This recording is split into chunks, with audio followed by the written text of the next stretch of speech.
ẹ má gbàgbé pé a ní gbogbo àwọn èèyàn ló nífẹ̀ẹ́ àkànbí báwọn tí wọ́n jọ ń ṣiṣẹ́ ṣe nífẹ̀ẹ́ àkànbí bẹ́ẹ̀ làwọn oníbàárà náà nífẹ̀ẹ́ àkànbí o. ọjọ́ kan ìyá kan wá lára àwọn oníbàárà tó nífẹ̀ẹ́ àkànbí tí sì máa repo lọ́wọ́ rẹ̀.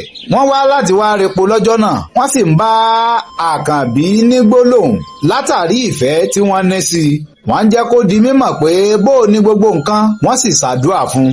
òun náà sì ń dá wọn lóhùn bẹ́ẹ̀ ní ń sàmí.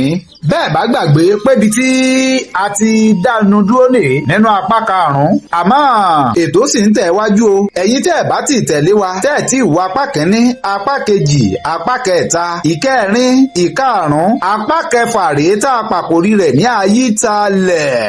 bẹ́ẹ̀ bá ti wò ẹ tètè lọ rèé dàgìrì lọ sójú òpó YouTube wa tá a pè ní àgbà wàá búra Káyọ̀dé ọmọ Àjàó ló kọ mi ọmọ Ògbómọ̀ṣọ́ ajílétí àyàkókò nàkí ajímútábà ogun ògbó mi kò gbọ́ ọmọ àfògbólàjà ìsánimí jagunjọbí ọmọ alákàtàkù ẹrẹ sọ̀nkè tán nínú eré onítàn tá a pàkórí rẹ̀ ní Ayitale.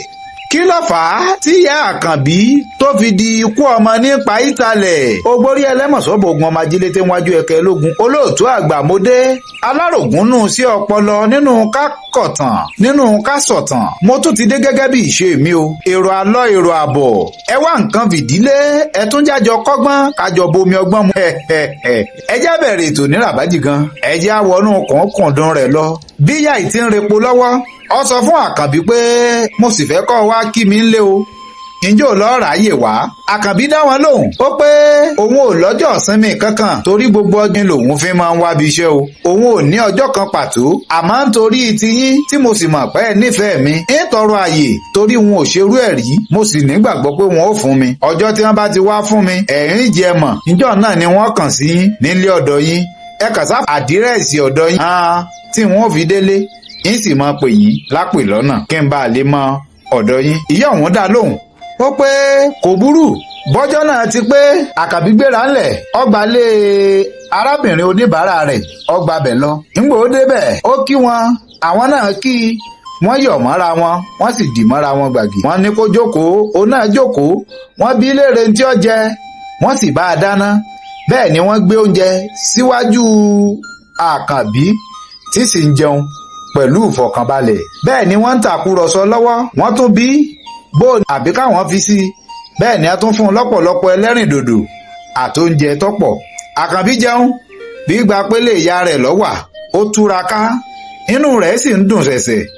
ó jẹun tán bẹ́ẹ̀ lórun kan bẹ̀rẹ̀ sí ní kùn ló bá bẹ̀rẹ̀ sí ní sùn lọ níbi ó ti sùn lọ.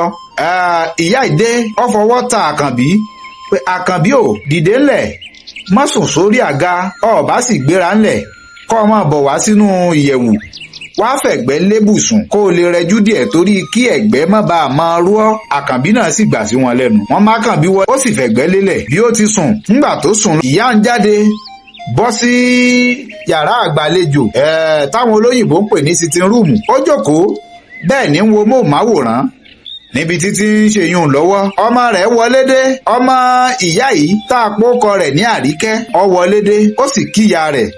ìyá náà kí bó o sì ní àsàlátù gbogbo àwọn àáfà ńkọ́ àtàwọn jàmọ́ tó kù. ọmọ náà dá wọn lóhùn ó kí wọn ó pé dáadáa gbogbo wọn wà. a ti tètè ṣe tán lásàlátù lónìí ló jẹ́ tètè rí mi pé mo padà dé. bẹ́ẹ̀ l'Àríkẹ́ wọlé lọ ńgbọ́ wọlé ọkàn jáde padà ni. màmá mi ẹ sọ fún mi pé ẹ lálejò. ìyá rẹ̀ dá lóhùn ó ní má bínú kàbí ni mo mọ̀ gbà lálejò lónìí.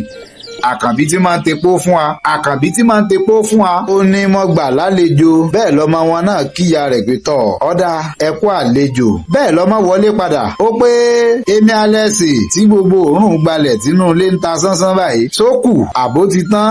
bẹ́ẹ̀ ni ìyá rẹ̀ ló ń jẹ́ kù nínú kúlà kọ́lọ́ rèé wò ó bọ́ bá ti wọ kíchìn kó bu tiẹ̀ náà kọ́ jẹun iná ló kù. àmọ́ ó tiẹ̀ dá tó tètè dé. mo ní mo fẹ́ yọjú sọ́dọ̀ ìyá Bọ́lá lókè odò lọ́hùn-ún. àwọn àjọ tá à ń dá ìmọ̀ bí wọ́n ṣe ọ̀rọ̀ rẹ̀ mo sì fẹ́ lọ wádìí òfin ìdí kókó ibẹ̀ gan. dílé mú o bí àkànbí bá jí bá ń sọ fún un pé mò ń bọ̀ wọn ò ní pẹ́ tí n èdè. bó bá sì jẹ́ pójú nǹkan tí ò lè dúró dè mí mọ́ a jẹ́ pé a máa ríra nígbà míì nù. ẹdílé mú kẹ́ẹ̀sì ṣe jẹ́jẹ́. báyìí ni ìyá yìí jáde lọ kúrò nílé. ó pọ ọmọ rẹ̀ Àríkẹ́ nínú ilé àti Àkànbí tó sùn. ọmọ ń jẹun lọ́wọ́. ọmọ rẹ̀ jẹun tán kò tí ì ju bí ìṣẹ́jú mẹ́wàá tí ìyá yìí jáde lọ. ọmọ ń gbé abọ́ lọ sí kísìnì. ọwọ́ ń bọ̀ padà kọ̀pẹ́ rẹ̀ ńlá Àkànbí náà tají ní bá pàdé ara wọn. àwọn méjèèjì fojú gan ní ara wọn o. ńgbà mú òríra wọn kí ni ń tó ṣẹlẹ̀. Ayítálẹ̀ rèé apá kẹfà. ibí yìí ni ó ti máa rókè fún tòní lórí ìtàn Ayítálẹ̀ apá kẹfà. kí ni Àkànbí gbé nígbésẹ̀? kí ló ṣẹlẹ̀ gan láàrin àwọn méjèèjì? kí làkànbí ṣe? kí lọmọdébìnrin náà dánwò nígbà táwọn méjèèjì fojú gan ní ara wọn? kí ni tó ṣẹlẹ̀ gan ná? kí lẹ̀yin rò pé yóò ṣẹlẹ̀? ẹ bá ń fi sábẹ́ àríwísí. kí lẹ gbà lérò pé Àkànbí àtọmọ kí lẹ rò pé yọjọ dà wọ́n pọ̀ ná? ẹ bá ń fi èròǹgbà yín sábẹ́ àwòrán-wísí. bẹ́ẹ̀ bá fẹ́ kí n mú apá keje wá ní kòpẹ́kòpẹ́ ẹ tètè bá ń kọ́ sábẹ́ àríwísí o. ẹ like, ẹ share, ẹ comment, ẹ subscribe sórí ìkànnì Àgbàwábúra. ẹ subscribe sí kábà àlejò máa gbádùn ara wa bíi kàásì nǹkan. èmi ti yín tòótọ́ o, ọmọ Ògbómọ̀ṣọ́ ajílétí àyàkókò nàkí ajímútábà lóògùn gbòmí kò gbọ́ máa fògbójà. a ní tó yìnbó òní mo lóríkì òyìnbó lóríkì. Káyọ̀dé yín rèé ọmọ Àjàó ọmọ ayé mi ọ̀dà àwa ìṣépè ràn wá títí àkókò míì tààtún láǹfààní àtúntìjọ fojú rinjú tájọ pàdé bí irú eléyìí lójú ìwòran wa. ayọ̀ ní tiwa.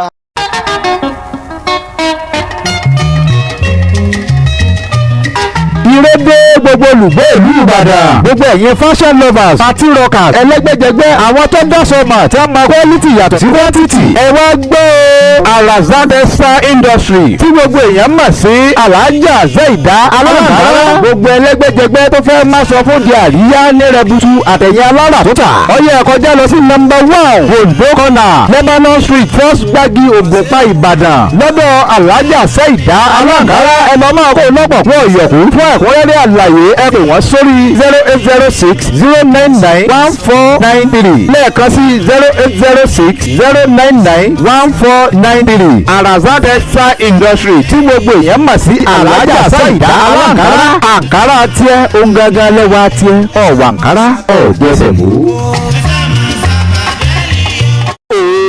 ìwọ Ọlọ́run ó mà wá tójú sí mi báyìí. gbogbo electronics ilé wa dẹnu kọlẹ̀ lẹ́ẹ̀kan náà. ètò àtúnṣẹ̀ṣẹ̀ rà náà òun náà tún paná. kí màá wá ṣe gan báyìí Ọlọ́run. ọ̀rẹ́ wa èmi ló dé tó ń ṣàròyé. ebi mo wí fún ọ pé bọ́ọ̀ bá ra àwọn electronics tó jójú lówó tí èsì gbàrọ̀ gudu ọ̀dọ̀ Yomi Bright Unique Electronics ni kó lọ. wo ló tún jẹ́ báwọn. jẹ́ kí n jẹ́ ọ̀tọ́ gbogbo ẹ̀yin tẹ́ ẹ mọ quality yàtọ̀ sí quantity nínú electronics. ọ̀dọ̀ Yomi Bright lẹ ti lè rí ojúlówó. gbogbo ẹ̀yin oníṣẹ́ ọwọ́ hairdresser tailor gbogbo àwọn ohun èlò oríṣẹ́ yín tẹ́ ń lò ọ̀dọ̀ Yomi Bright Unique Electronics lẹ ti rí o. bíi clipper hand dryer dummy fridge generator tv fáànù kò sí tẹ́ ẹ wá débẹ̀ nínú àwọn ohun èlò irinṣẹ́ yín tẹ́ ẹ̀ ní rí. ọjà lọ sọ́dọ̀ Yomi Bright Unique Electronics lónìí kọ́ra tiẹ̀ kí wọ́n náà gbé nǹkan ẹ̀ kàn sí wọn ní number 22 Lebanon Street opposite FCMB Dùgbẹ̀ àbí kọ́ kàn sí wọn ní branches wọn number 45 Muda Building Ògùnpá Ìbàdàn. ó sì lè pè wọ́n sórí 08034960083. Yomi Bright Unique Electronics ohun gangan ni kọ́ kàn sí fún gbogbo àwọn èlò ilé rẹ tó nílò. Àràfá ọdún tó ń bọ̀ lọ́nà yìí Allahu nuru làwa bá lọ gbogbo wa. Àràfá ọdún tó ń bọ̀ lọ́nà yìí Allahu nuru làwa bá lọ. Ganiya Fiji ìròyìn ò tá fojú bá àwọn tí wọ́n bá wọn lọ lọ́dún tó kọjá bí wọ́n ṣe dé ni wọ́n ròyìn ìtọ́jú tán fún wọn. oúnjẹ ọ̀fẹ́ sí ara ọ̀fẹ́ náà ṣe fún wọn. ìtọ́jú alálàájì ò jẹ wọ́n lógún. tó bá rẹ̀ lọ sáràfà pẹ̀lú rọrùn Allahu nuru ní kó bá lọ. Àràfá ọdún tó ń bọ̀ lọ́nà yìí Allahu nuru làwọn bá lọ. ìwọ tó bá wá fẹ́ ṣàràfá ìrọ̀rùn tètè lọ máa sanwó sí iléeṣẹ́ Allahu nuru hajj and umrah services tó wà ní nọ́mbà 58 Lebanon Street Ògùnpá Ìbàdàn. ẹ̀rọ ìbánisọ̀rọ̀ wọn 08055258386 tàbí 08085861643. Allahu nuru hajj and umrah services ọlọ́run ìgbẹ́kẹ̀lé wa.